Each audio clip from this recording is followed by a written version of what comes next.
25 question हम लोगों ने कर लिए हैं। अभी 26 क्वेश्चन, ये टेस्ट सीरीज 2 का पार्ट 3 है, सॉरी पार्ट 2 है। इसमें 26 नंबर क्वेश्चन है कि प्रधानमंत्री निम्नलिखित में से किनका अध्यक्ष होता है। तो प्रधानमंत्री पहला नीति आयोग का तो अध्यक्ष होता है, राष्ट्रीय एकता परिषद का भी अध्यक्ष होता है, अंतर्राज्यीय परिषद का भी अध्यक्ष होता है। लेकिन जो चौथा नंबर का है क्षेत्रीय परिषद, इसका अध्यक्ष जो है प्रधानमंत्री नहीं होता जबकि गृह मंत्री होता है। तो इसलिए चौथा ऑप्शन जो है एलिमिनेट हो जाएगा। तो चौथा ऑप्शन ए सी डी में है, बात जबकि बी में नहीं है। तो ये जो है आपका ए सही हो जाएगा। 1 2 3 5। फिर उसके बाद कह रहा है कि 27 नंबर क्वेश्चन, सुरक्षा बल और सीमा सुरक्षा, माने सीमा सुरक्षा बल कहाँ पे, सीमा सुरक्षा बल जो कह रहा है ये कहाँ पे, मतलब क्या पाकिस्तान और बांग्लादेश के सीमा के बीच ये काम करते हैं। तो ये हाँ ये सही है। और भारत तिब्बत सीमा पुलिस बल जो कि किसके बीच, तिब्बत है तो चाइना के बीच होंगे, तो ये ऑप्शन गलत दे दिया है। फिर है सशस्त्र सीमा बल जो कि नेपाल और भूटान के बीच काम करते हैं। तो ये दोनों एक्सचेंज कर दिया है, दूसरा का तीसरा में और तीसरा का दूसरा में एक्सचेंज कर दिया। बाकी चौथा असम राइफल्स म्यांमार सीमा पे काम करते हैं, तो चौथा भी सही है। 1 और 4, तो इसका ऑप्शन हो जाएगा डी, 1 और 4 ऑप्शन सही हो जाएंगे।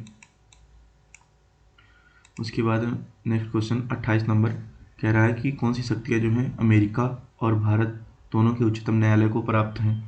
तो सलाहकार क्षेत्राधिकार, तो जो सलाहकार क्षेत्राधिकार होता है ये केवल भारत वालों को प्राप्त है, बल्कि अमेरिका वालों को नहीं। ऐसे ही विशेष अनुमति की जो असाधारण शक्ति है ये भी भारत वालों को प्राप्त है जबकि अमेरिका को नहीं।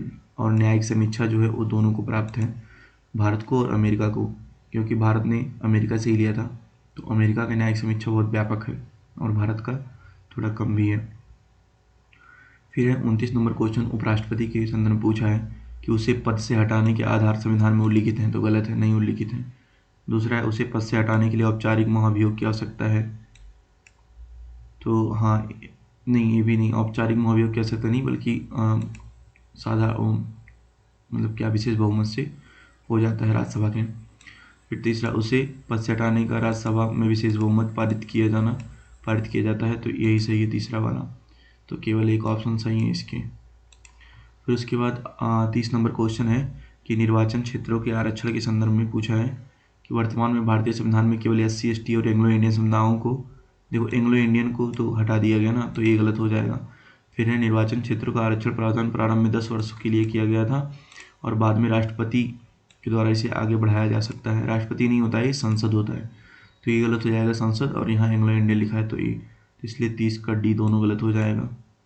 तो यहाँ दोनों गलत कर देते हैं। फिर 31 नंबर क्वेश्चन है, सरकारी निकायों के संदर्भ में निम्नलिखित कथनों पर विचार कीजिए। मुख्यमंत्री राज्य बोर्ड का अध्यक्ष होता है, तो ये सही है। दूसरा, मुख्यमंत्री अंतर्राज्यीय परिषद और विकास परिषद का सदस्य होता है, तो सही है, सदस्य होता है। जबकि अध्यक्ष कौन होता है, प्रधानमंत्री होता है। मुख्यमंत्री 5 वर्षों के लिए, यहाँ 5 नहीं 1 वर्षों के लिए होता है, उपाध्यक्ष के रूप में कार्य करता है। क्रमवार मतलब अलग अलग, हर वर्ष में 1 वर्ष में इसका बदलता रहता है। उपाध्यक्ष के रूप में कार्य करता है 1 वर्षों के लिए।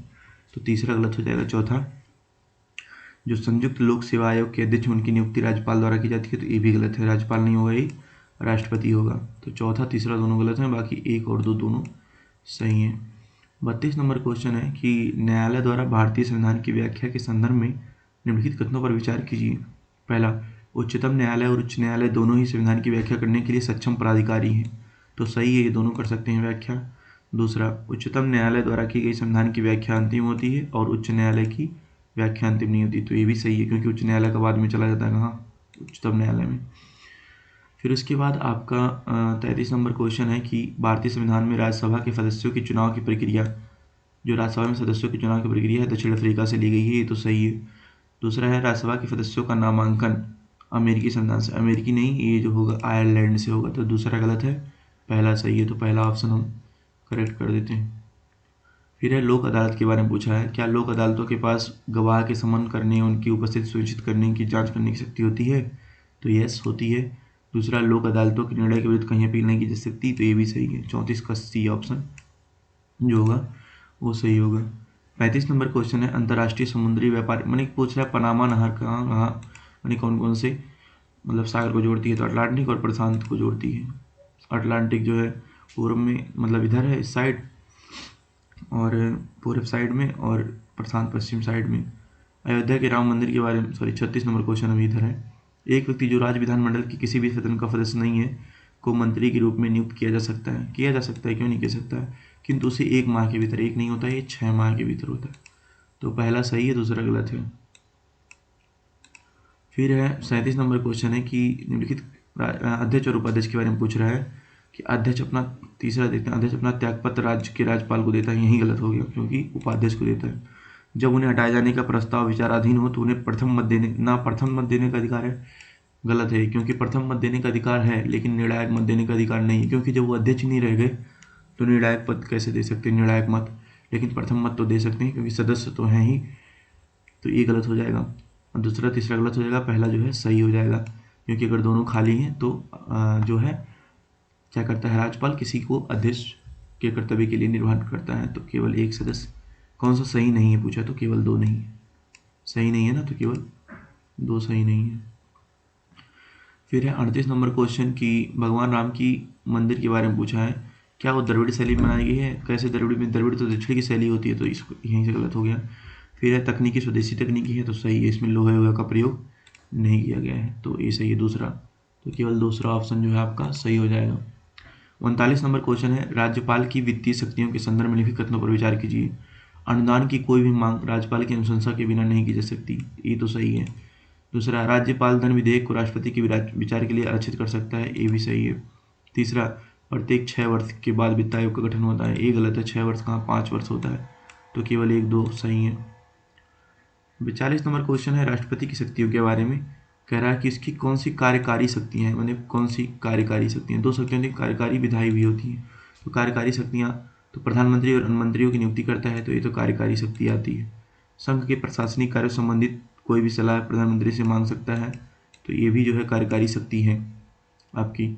लेकिन जो हमारा ये कह रहा है निर्वाचन आयोग के परामर्श से संसद सदस्यों की अयोग्यता के संबंधित प्रश्नों पर निर्णय करेगा, ये कार्यकारी नहीं है, विधायी शक्ति में आती है इसकी, राष्ट्रपति की। तो इसलिए जो है ये तीसरा वाला गलत हो जाएगा और पहला और दूसरा सही हो जाएगा। तो कार्यकारी शक्ति कौन सी है, 2, केवल 2 कह सकते हैं। 41 नंबर क्वेश्चन है कि राज्य विधानसभाओं द्वारा पारित विधेयकों के संदर्भ में लिखित कथनों पर विचार कीजिए। पहला है, राष्ट्रपति के पास उन विधेयकों पर पॉकेट वीटो को प्रयोग करने की शक्ति है जिन पर राज्य विधानमंडल द्वारा पुनर्विचार किया जाता है, तो ये तो सही है। दूसरा, संविधान के अनुसार राष्ट्रपति को राज्य विधानमंडल के पुनर्विचारित विधेयकों पर सहमत देना अनिवार्य नहीं है, ये भी सही है, दोनों सही है। 42 नंबर क्वेश्चन है, भारतीय राजनीति के संदर्भ में मंत्रिमंडल के बारे में पूछा है। क्या मंत्रिमंडल शब्द मूल संविधान में था? नहीं, क्योंकि इसको तो जोड़ा गया था 44वें संविधान संशोधन 1978 के द्वारा। दूसरा कह रहा है संविधान में इसकी शक्तियों और कार्यों का वर्णन नहीं किया गया है, तो सही है, ये भी नहीं किया गया, तो केवल 1 और 2 दोनों सही हैं। 43 नंबर क्वेश्चन है, उच्च न्यायालय के संदर्भ में निम्नलिखित कथनों पर विचार कीजिए। उच्च न्यायालय की अधिकारिता और शक्तियों को संसद और राज्य विधानमंडल दोनों द्वारा बढ़ाया जा सकता है, तो सही है, क्योंकि जो अधिकारिता शक्तियाँ हैं संसद और राज्य विधानमंडल दोनों द्वारा बढ़ाई जा सकती हैं, और संसद किसी भी संघ राज्य क्षेत्र में अपवर्जन कर सकता है अधिकारिता का, तो ये भी सही है। 44 नंबर क्वेश्चन है मंत्रिपरिषद के बारे में, तो यहाँ 20% देख के ही आप तुरंत गलत लगा देंगे, क्योंकि 20% कहाँ, 15% होता है। दूसरा, 12 से कम नहीं होगी, तो ये तो सही है, तो केवल 2 सही है, इसके लिए केवल 2 ऑप्शन लगाते हैं। 45 नंबर क्वेश्चन कह रहा है कि भारत और बांग्लादेश उभयनिष्ठ सदस्य हैं, तो उभयनिष्ठ सदस्य किसके हैं, बिमस्टेक के तो हैं, फिर सार्क के भी हैं जो कि 1985 में काठमांडू में है ना, ये इसका भी है। बाकी संघाई एससीओ में तो तजाकिस्तान, किर्गिस्तान, कजाकिस्तान, ये सब 4 तान है, और ईरान शामिल हुआ था 9वां, और 4 और थे, भारत, रूस, देखो रूस को भारत ने लाया था और चीन को पाकिस्तान को चीन ने लाया था, और भारत को रूस ने लाया था, तो इस एससीओ का समझ लो, ऐसे याद करते हैं। और कोलंबो में भी नहीं है क्योंकि पर्यवेक्षक के रूप में कार्य करते हैं भारत बांग्लादेश, 3 और 4 नहीं है, तो बाकी 3 और 4 किसमें है, सब में है, केवल ए ऑप्शन में नहीं है, तो ये ऑप्शन ही करेक्ट हो जाएगा। 46 नंबर क्वेश्चन है कि जिला योजना समिति के 4/5 सदस्य अप्रत्यक्ष रूप से निर्वाचित होने चाहिए, तो ये तो सही है। फिर है महानगर योजना समिति के 2/3 सदस्य प्रत्यक्ष रूप से, तो ये महानगर योजना नहीं होती बल्कि जिला, ऊपर जिला दिया तो नीचे भी जिला, और जिला के ये दोनों लक्षण है, लेकिन यहाँ महानगर दे दिया तो एक गलत हो जाएगा, क्योंकि जिला योजना समिति के ही 2/3 सदस्य प्रत्यक्ष रूप से निर्वाचित होते हैं, तो इसका दूसरा गलत हो जाएगा, पहला सही हो जाएगा, ऑप्शन 1 जो है करेक्ट हो जाएगा। फिर है 47 नंबर क्वेश्चन, निम्नलिखित शहरी स्थानीय निकायों में कौन सा राज्य सरकार के एक अधिनियम द्वारा गठित निकाय है, तो पोर्ट ट्रस्ट, पोर्ट ट्रस्ट जो है राज्य सरकार द्वारा नहीं बल्कि संसद द्वारा गठित किया गया था। नगर क्षेत्र समिति ये तो राज्य सरकार द्वारा गठित किया गया है। और छावनी बोर्ड अधिनियम 2006 या 8 के द्वारा विकसित किया गया है, मतलब गठित किया गया है। तो इसका केवल 2 हो जाएगा, 47 का ऑप्शन केवल 2 डी। 48 नंबर क्वेश्चन देखते हैं। 48 नंबर क्वेश्चन कह रहा है कि विधान परिषद के उत्सर्जन के बारे में, उत्साधन और सृजन के बारे में, कि कैसे बनाया जाता है और कैसे इसका मतलब गठन किया जाता है।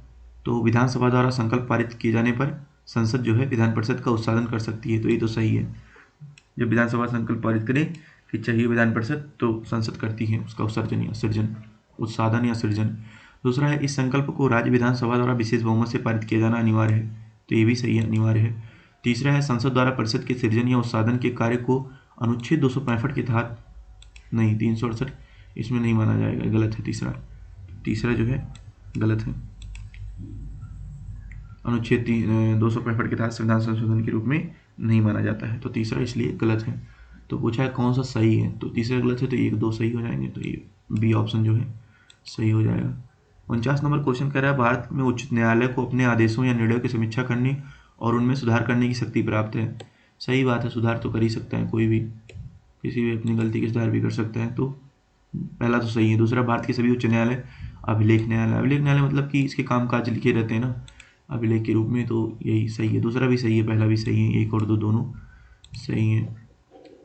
50 नंबर क्वेश्चन कह रहा है कि कौन सी विशेषता जो है भारत में निर्वाचन की स्वतंत्रता को दर्शाती है। तो निर्वाचन आयोग की स्वतंत्रता, जब ये स्वतंत्र रहेगी तो सही है, निष्पक्ष रहेगी। सार्वभौमिक वयस्क मताधिकार, ये भी सही है। और मतदान में वीवीपैट का उपयोग, जिससे कि लोग देख पाएँ कि यहाँ किसको वोट कर रहे हैं। तो तीनों सही है, इसलिए 50 का ऑप्शन डी हो जाएगा। इसके बाद पार्ट 3 पार्ट 4 आएगा बाद में। तो 50 क्वेश्चन तो कंप्लीट हो गया। धन्यवाद।